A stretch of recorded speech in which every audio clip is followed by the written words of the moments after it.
in this glassed case happen to be some very important memorabilia. In the corner here is a billfold of Oliver Wilson Rhodes. He actually lived here in Ashford for a short spell. Mr. Rhodes was the nephew of Cecil Rhodes that developed Rhodesia and is responsible for underwriting the scholarships of the Rhodes Scholars. That is quite historical. Now, Mr. Rhodes actually told me personally that he suffered from back injury that he received because he was jumping up across the English Channel in England,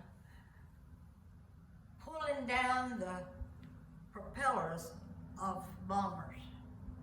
Now, it's my understanding that that didn't actually crank the bomber, but it circulated the oil to begin the process of the cranking, so it was necessarily done by human force.